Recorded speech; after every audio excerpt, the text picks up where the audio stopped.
السلام علیکم ورحمۃ اللہ وبرکاتہ۔ الحمد للہ رب العالمین والعاقبۃ للمتقین والصلاة والسلام علی سید المرسلین وعلی آلہ واصحابہ اجمعین، اما بعد فقد قال اللہ تعالی فی القرآن المجید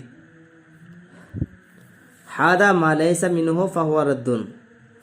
صدق اللہ العظیم وبلغنا رسولہ النبی المتین الکریم۔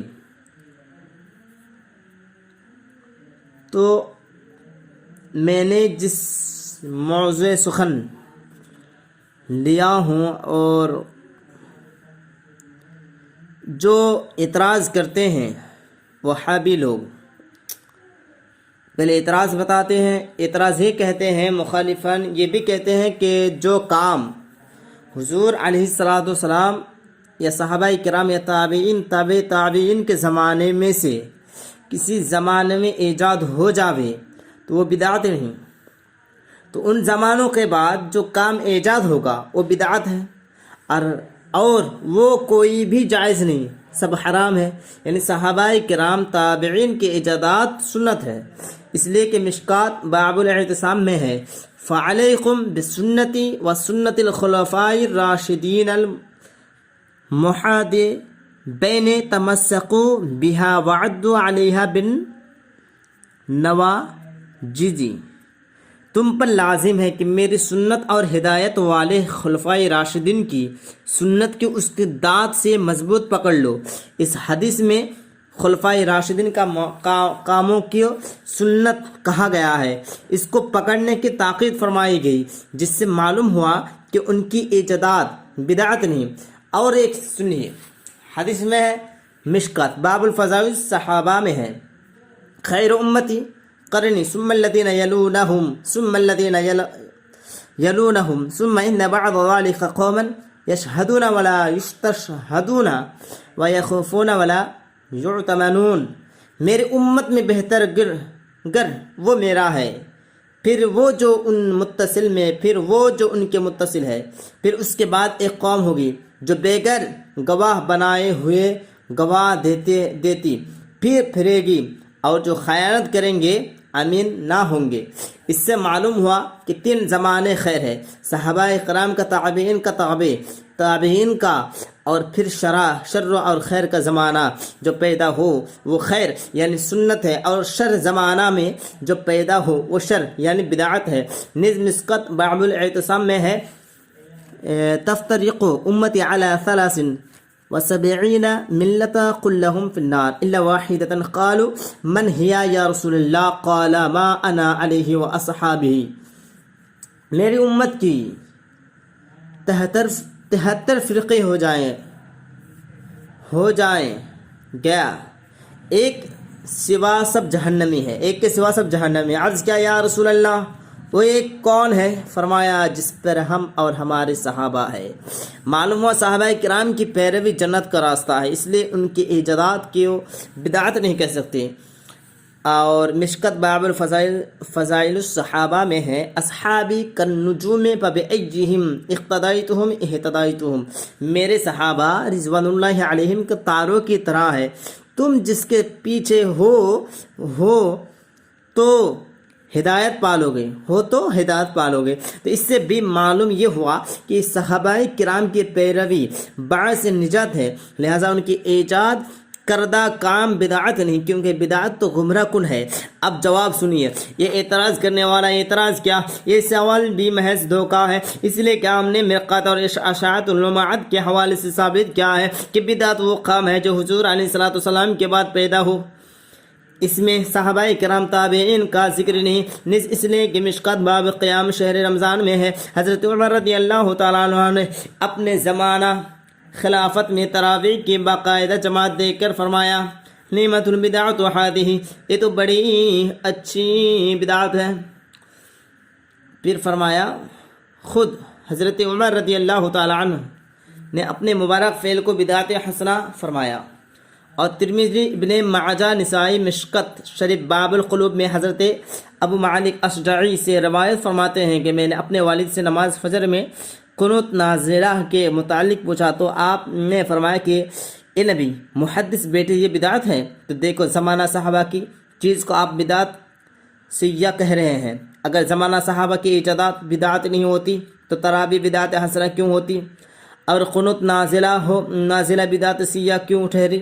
وہ زمانہ تو بدعت کا ہی نہیں.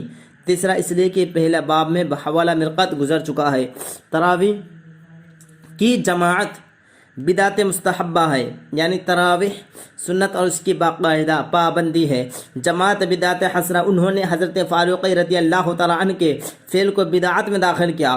چوتھے اس لیے کہ بخاری جلد 2 میں کتاب الفضائل القرآن جمع القرآن میں ہے کہ حضرت صدیق نے حضرت زید ابن ثابت رضی اللہ تعالیٰ عنہما کو قرآن پاک جمع کرنے کا حکم دیا. تو انہوں نے عرض کیا کیف تفعلون شیئا لم یفعلہ رسول اللہ صلی اللہ علیہ وسلم قال ہوا خیر. آپ وہ کام کیوں کرتے ہیں جو حضور علیہ السلام نے نہ کیا؟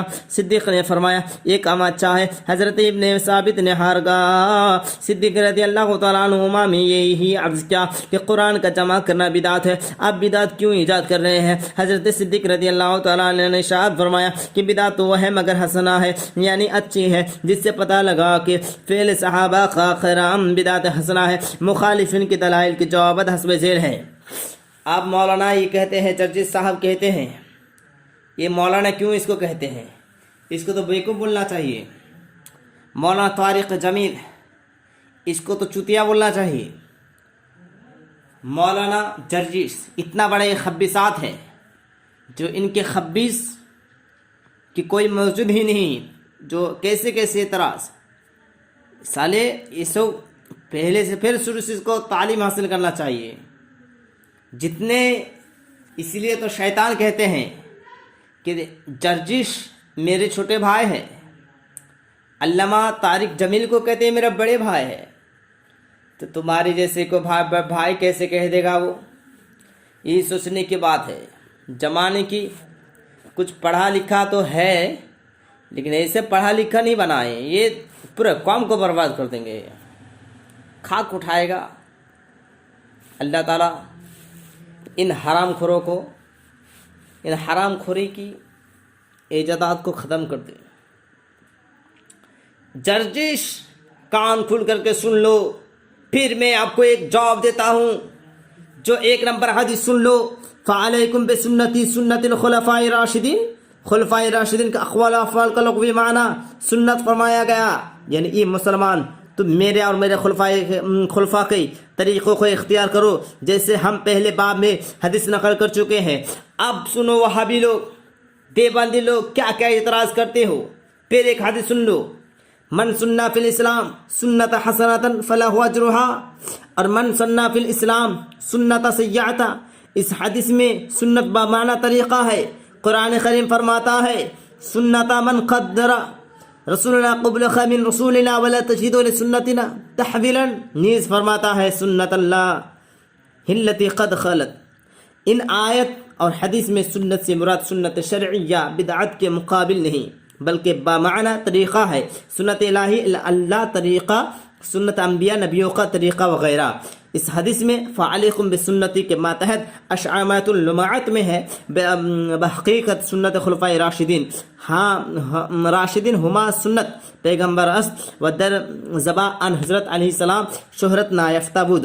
در زبان عیشہ مشہور مذبح عیشہ شدہ خلفاء راشدین سنت حقیقتا سنت نبوی حضور علیہ السلام کے زمانے میں مشہور نہ ہوئی، ان حضرت کے زمانے میں مشہور ہو گئی اور ان کی طرف منسوب ہو گئی. ان سے معلوم ہوا کہ سنت خلفاء اس کو کہتے ہیں اصل میں سنت رسول اللہ، مگر اس کو مسلمانوں میں رائج کرنے والے خلفاء راشدین ہو. پانچویں اس لیے کہ محدثین اور فقہاء فرماتے ہیں خلفاء راشدین کی حکمت سنت سے ملحق ہے، یعنی سنت تو نہیں سنت سے الحاق کیے ہوئے ہیں. اگر ان حضرت کی ایجاد فرمودہ کام سنت ہی ہوتے تو الحاق کیا معنی؟ نور الانوار کے شروع میں ہے وقول الصحابی فیما یوقل ملحق بالقیاس وفیما لا یوقل فملحق بسنہ.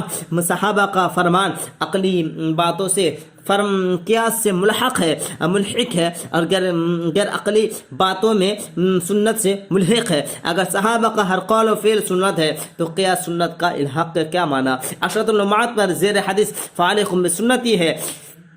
پس ہر خلفائے راشدین بنا حکم کردہ باشند اگرچہ بے اجتہاد دو قیاس انشا بود موافق نبوی است طلق بدعست برآن ناتواخد. السلام علیکم ورحمۃ اللہ.